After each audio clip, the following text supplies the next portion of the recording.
కోనేరు దగ్గర శ్రీ పద్మావతి ధ్యాన మందిరం గత 23 సంవత్సరాలుగా నిర్వహిస్తున్నాము. పిరమిడ్ స్పిరిచువల్ సొసైటీస్ వ్యవస్థాపకులు బ్రహ్మర్షి డాక్టర్ పత్రిజీ గారి ద్వారా ఇన్స్పైర్ అయ్యి పిరమిడ్ ధ్యాన కేంద్రం నిర్వహిస్తున్నాము. ఈరోజు ఈ అవకాశం ఇచ్చిన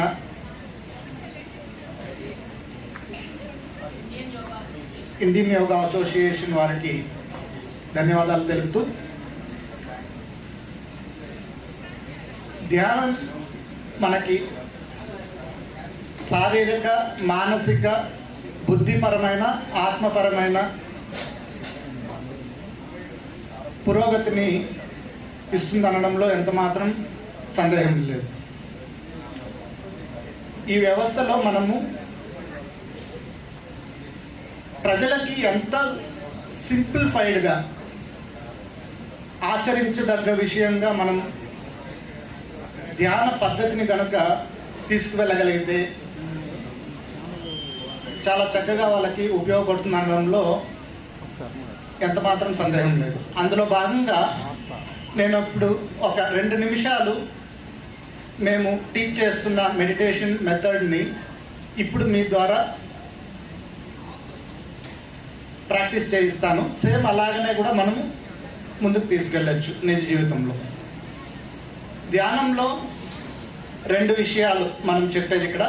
ఒకటి, ద పోస్చర్, ఎలా ధ్యానం స్థితిలో కూర్చోవాలి. అలా ధ్యానం స్థితిలో కూర్చున్న తర్వాత మన పోస్చర్ని ధ్యానంలో కూర్చున్న తర్వాత మనసుతో ధ్యాన స్థితిలోకి ఎలాగ వెళ్ళాలి, ఈ 2 విషయాలు. మొదటి, ధ్యానం ఎలా కూర్చోవాలి. సుఖ స్థిర ఆసనం. పతంజలి మహర్షి చెప్పినట్లు సుఖంగా, స్థిరంగా, stable and comfortable posture. You can sit either on chair or on the floor. Sit comfortably. మనందరం చేద్దామా? 1 నిమిషం ఇప్పుడు హాయిగా కూర్చోండి. Please remove your specs for a while. Just 1 minute. Sit very comfortably. Please cross your legs. మన పాదాలు 2 ఇలా వదిలేయకుండా కింద క్రాస్ చేసేద్దాం. అదే సిట్ రైట్లో భోజనంకి ఎలా కూర్చుంటాం అలా ఫ్లోర్ మీద కూర్చుంటే అలా హాయిగా కూర్చుంటాం. చైర్లో కూర్చుంటే మాత్రమే కాలు క్రాస్ చేసుకోండి. వేలల్లో వేలు కలుపుకొని ఒళ్ళో పెట్టుకుందాం. Just clasp your fingers and keep it on lap. SIT as comfortable as possible. Keep your head, spine comfortably erect, not too much. Then ఇప్పుడు సెకండ్ పార్ట్, మెల్లగా కళ్ళు మూసుకున్న తర్వాత మనలో జరుగుతున్న ఉచ్ఛ్వాస నిశ్వాసలను హాయిగా గమనిద్దాం. Just watch your natural, soft, tender, tranquil breath. Don't inhale or exhale conscious.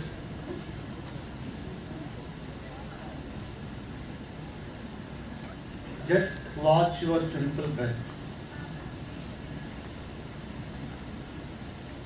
Sukhamaya pranayama. No past, no future. Just be in the present.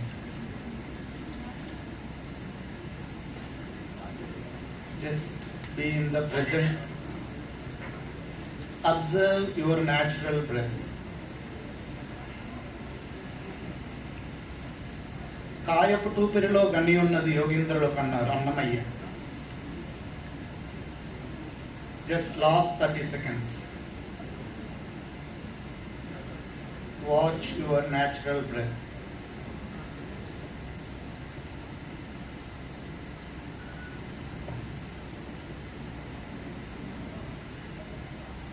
ఉత్తమోత్తమములు ఉచ్ఛ్వాస నిశ్వాసములు అన్నారు వీర బ్రహ్మేంద్ర స్వామి. ముక్కులోని గాలి ముక్తికి మరి దారయ అన్నారు Vemana. Last 30 seconds.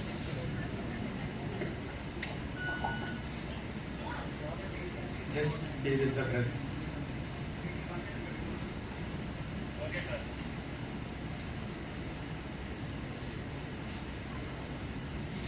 Last 20 seconds.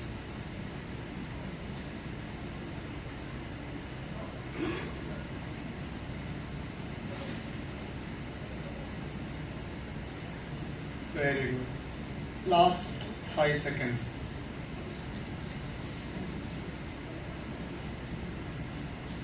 చక్కగా ధ్యానం చేస్తాం. కళ్ళు తెరవకుండా మీ అరచేతులు రెండు కళ్ళ మీద పెట్టుకోండి. కళ్ళు తెరవకుండా మీ అరచేతులు రెండు కళ్ళ మీద పెట్టుకోండి. మెల్లగా అరచేతులు చూస్తూ కళ్ళు తెరిచి ఆత్మ నమస్కారం చేసుకోండి. Very good, very good. Just claps for your own meditation. Today you have done very good meditation. So సమయాభావం వలన నేను జస్ట్ ఇప్పుడు హౌ టు డూ అన్నట్లు చెప్పాను. సేమ్ ఇదే రకంగా మనము 40 days ఎవరి ఇంట్లో వాళ్ళు కంఫర్టబుల్ ప్లేస్లో కూర్చొని 40 days మీ ఏజ్ ఎంతో అన్ని నిమిషాలు రోజుకి 2 సార్లు కనుక చేయగలిగితే మనలో మన మెటబాలిజంలో అన్నమయ ప్రాణమయ కోశాల్లో చక్కగా మనలో పరివర్తన వచ్చి మనకు కావాల్సిన డైరెక్షన్ అంతా కూడా ఇన్నర్ ట్రాన్స్ఫర్మేషన్ జరగడం వల్లనే అవుటర్ ట్రాన్స్ఫర్మేషన్ అనేది పాసిబుల్ అవుతుంది అన్నమాట. సో మనం ఎప్పుడైతే బ్రెత్ని అబ్జర్వ్ చేస్తామో mind rather becomes empty, thoughtless state, మైండ్ఫుల్నెస్కి వస్తాం. అక్కడి నుంచి విశ్వమయ ప్రాణశక్తి మన బాడీలోకి వచ్చి నాడీ మండలానంతా శుద్ధి చేసి తద్వారా మానసిక ప్రశాంతత, మరింత ధ్యానం చేయడం ద్వారా బుద్ధి వికాసం, మరింత ధ్యానం చేయడం ద్వారా ఆత్మానుభవాలు రావడం ద్వారా చివరికి మనకి ఇన్నర్ ట్రాన్స్ఫర్మేషన్ అనేది కలుగుతుంది అన్నమాట. ఆ ఇన్నర్ ట్రాన్స్ఫర్మేషన్లోనే అద్భుతమైన ఆత్మశక్తితోటి డ్రగ్ అడిక్షన్ కావచ్చు, మనం ఏదైనా ఒకటి సంకల్పం చేసుకుంటే మన కెరీర్లో ముందుకెళ్ళడం కావచ్చు, ఒక హ్యాబిట్స్ కావచ్చు, అన్నీ కూడా చక్కగా మనం చేయగలుగుతాం అన్నమాట. Thank you very much for giving this opportunity sir. Thank you.